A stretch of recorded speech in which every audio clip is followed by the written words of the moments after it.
PoK आजकल एक keyword है। हाल ही में अमित शाह ने एक रैली में दावा किया कि भारत पीओके को जल्द ही वापस ले लेगा। बीजेपी के एक और बड़े नेता हेमंत बिस्वा ने भी दावा किया कि अगर बीजेपी 400 पार कर लेती है तो पीओके को वापस भारत में लिया जाएगा। पीओके यानी कि पाकिस्तान ऑक्यूपाइड कश्मीर। पीओके की हिस्ट्री तो आपको तमाम वीडियोस में यूट्यूब पर मिल ही जाएगी, लेकिन आज के इस वीडियो में हम बात करेंगे कि आखिर कैसा है पीओके, कैसे चलती है वहां की सरकार, क्या वहां कोई सरकार है भी या नहीं, वहां आए दिन प्रदर्शन क्यों होते हैं। इन्हीं सब पर बात करेंगे आज के इस वीडियो में। पीओके करीब 13,000 स्क्वायर किलोमीटर के एरिया में फैला हुआ है। यहाँ की आबादी करीब 40 लाख से ज्यादा है। यहाँ की सरकार का काफी अलग स्ट्रक्चर है। यहाँ का अपना अलग राष्ट्रपति है। इनकी ऑफिशियल वेबसाइट जिसका नाम है आजाद गवर्नमेंट, उसके अनुसार सुल्तान महमूद चौधरी अगस्त 2021 में यहाँ के प्रेसिडेंट बने। चौधरी अनवर उल हक यहाँ के प्रधानमंत्री अप्रैल 2023 में बने। ये डेटा भी इसी वेबसाइट में मेंशन है। प्रधानमंत्री ही यहाँ का मुख्य कार्यकारी अधिकारी होता है। पीओके की एक यूनिकैमरल लेजिस्लेटिव असेंबली यानी कि एक सदनीय विधानसभा है जिसके जरिए प्रेसिडेंट और प्राइम मिनिस्टर बनाए जाते हैं। वैसे अगर मैं सीधे शब्दों में बताऊं तो यहाँ की सरकार तो पाकिस्तान ही चलाता है। ज्योग्राफिकली अगर बात करें तो पीओके दो हिस्सों में बटा है। एक हिस्से को पाकिस्तान कहता है आजाद कश्मीर और दूसरा है गिलगिट बल्तिस्तान। मुजफ्फराबाद पूरे पीओके का कैपिटल है।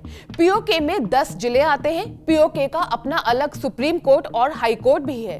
वैसे यहाँ 2 हवाई अड्डे भी हैं जो ज्यादातर बंद ही रहते हैं। यहाँ के लिए इस्लामाबाद से बसें भी चलती हैं। पीओके के कई इलाकों में सेना का पहरा रहता है जहां किसी को भी जाने की इजाजत नहीं है। इसमें भारतीय सीमा से सटा हुआ हिस्सा भी शामिल है। वैसे पीओके में पाकिस्तान के सैलानी कहीं भी आ जा सकते हैं, लेकिन सलाह दी जाती है कि वो हर समय अपना आईडी कार्ड साथ रखें। विदेशी टूरिस्ट के मामले में नियम काफी सख्त है। उन्हें पहले ही परमिट लेना होता है कि वो किन किन इलाकों को देखने जा रहे हैं। ये परमिट भी धीरकोट, रावलकोट, छोटा गाला, देवखान, मुजफ्फराबाद और मंगिया के लिए मिलता है।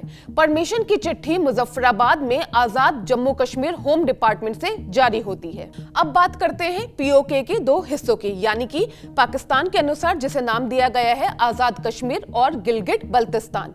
तकनीकी रूप से पाकिस्तान पीओके को अपने क्षेत्र का हिस्सा नहीं मानता, बल्कि इसे कश्मीर का मुक्त हिस्सा कहता है। पाकिस्तान का संविधान देश के 4 प्रांतों को लिस्ट करता है: पंजाब, सिंध, बलूचिस्तान और खैबर पख्तून। इसे पाकिस्तान की संसद मजलिस ए शुरा में भी रिप्रेजेंटेशन नहीं दिया गया है। हालांकि पीओके का शासन आजाद कश्मीर अंतरिम संविधान अधिनियम 1974 के तहत होता है, लेकिन यहाँ गवर्निंग स्ट्रक्चर पावरलेस है और सबसे छोटे मुद्दों के लिए भी पाकिस्तानी एस्टेब्लिशमेंट्स पर डिपेंड रहना पड़ता है।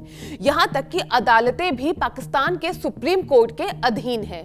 रियलिटी में पीओके का संचालन पाकिस्तान सरकार द्वारा उसकी कश्मीर काउंसिल के माध्यम से किया जाता है, जो एक 14 सदस्य की बॉडी है जिसकी अध्यक्षता पाकिस्तान के प्रधानमंत्री करते हैं। इनमें से 6 सदस्य पाकिस्तान सरकार नामित करती है और 8 सदस्य पीओके विधानसभा और सरकार से होते हैं, जिनमें आजाद कश्मीर के प्रधानमंत्री भी शामिल हैं। राष्ट्रपति होना, प्रधानमंत्री होना, ये सब दिखावा है।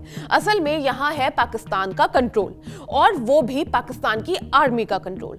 पाकिस्तान के संविधान के आर्टिकल 257 में कहा गया है कि जब जम्मू कश्मीर राज्य के लोग पाकिस्तान में विलय करने का निर्णय लेते हैं तो पाकिस्तान और राज्य के बीच संबंध उस राज्य के लोगों की इच्छाओं के अनुसार निर्धारित किए जाएंगे। वैसे यहाँ पीओके को लेकर आपको भारत का स्टैंड भी पता होना चाहिए। भारत अपने स्टैंड में क्लियर है कि पीओके भारत का अभिन्न अंग है। भारत कहता है कि जम्मू और कश्मीर, जिसमें पीओके भी शामिल है, और लद्दाख भारत का अभिन्न अंग है। 1948 के संयुक्त राष्ट्र प्रस्ताव ने भी माना कि जम्मू और कश्मीर रियासत का भारत में विलय कानूनी था। पाकिस्तान कहता है कि एक मतदान होना चाहिए जो तय करेगा कि कश्मीरी लोग भारत के साथ रहना चाहते हैं या आजाद बनना चाहते हैं। भारत ने इसे खारिज किया है। संयुक्त राष्ट्र प्रस्ताव कहता है कि कोई भी मतदान केवल तब हो सकता है जब तक पाकिस्तान अपनी सेना को आबादी के कब्जे वाले क्षेत्रों से वापस नहीं ले आता और भारत न्यूनतम आवश्यक सेना को अंतिम प्रक्रिया को पूरा करने के लिए बनाए रखता है। एक तरह से पीओके पाकिस्तान के टेररिज्म का भी अड्डा बन चुका है। यहाँ पर पाकिस्तान स्पॉन्सर्ड कई टेरर कैंप्स भी पाए गए हैं। मुंबई हमलों के दोषी आतंकी अजमल कसाब को यहाँ की राजधानी मुजफ्फराबाद से ही ट्रेनिंग मिली थी। आपको याद दिला दे कि भारत से अपने दोस्त नसरुल्लाह से मिलने पाकिस्तान गई अंजू भी पीओके गई थी, जहां से दोनों की कई तस्वीरें सोशल मीडिया पर दिखी थी। पीओके में पर्यटकों के आने से वहां की इकोनॉमी पर भी बेहतर असर होता है। पाकिस्तान से लगभग अलग थलग पड़े इस इलाके में रोजगार के दूसरे साधन नहीं है। ये पूरी तरह ट्रैवल टूरिज्म पर डिपेंड है, जो कि बहुत कम है। नेचुरल ब्यूटी से भरपूर होने के बाद भी हवाई अड्डों का अक्सर बंद रहना या रेल सेवा ना होना जैसी बातें टूरिस्ट के इरादे कमजोर कर देती है। लोकल मीडिया के मुताबिक नीलम वैली जैसी जगह पर कोई भी अच्छा अस्पताल तक नहीं है। ऐसे में कोई इमरजेंसी हो तो टूरिस्ट को सीधा राजधानी भागना होता है।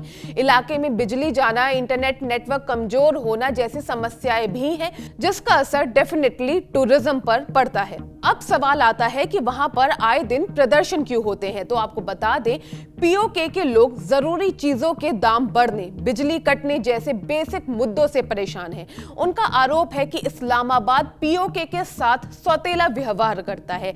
मीडिया ब्लैकआउट की वजह से पाकिस्तान अधिकृत कश्मीर की बहुत सी बातें सामने नहीं आ पाती हैं।